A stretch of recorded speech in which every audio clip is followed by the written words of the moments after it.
को नई ज़बां दें, जंजीरों की इज्तिमाई अज़ां दें। सिंधी, बलोच, पश्तून, जम्मू कश्मीर, गिलगित बल्तिस्तान एक नाम, आज़ादी, इंसाफ, खुद मुख्तारी का पैगाम।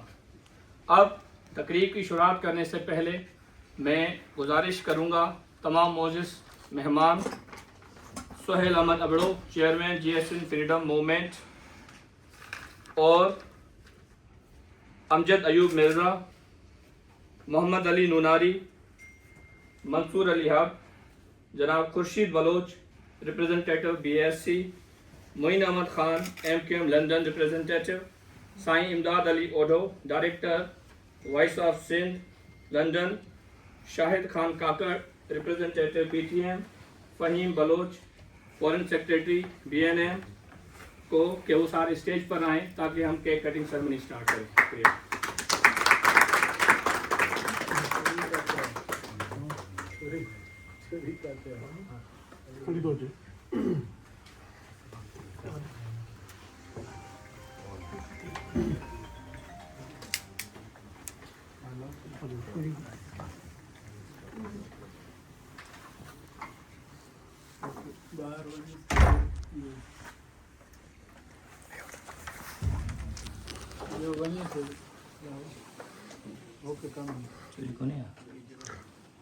छोटी लकड़ी है।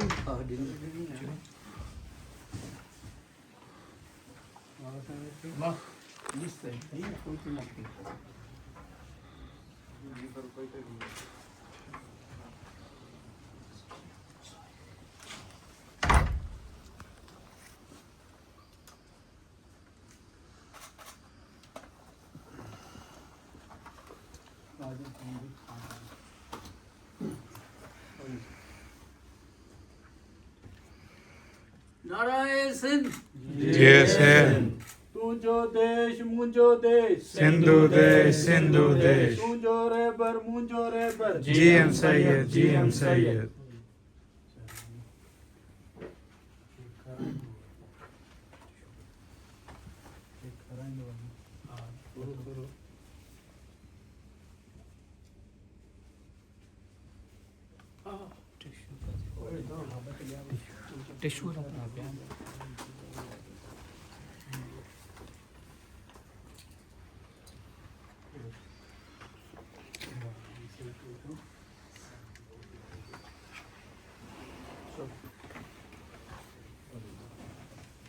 चेयरमैन क्या था?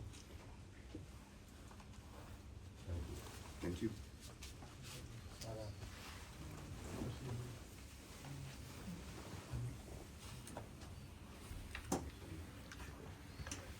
चेयरमैन ने कहा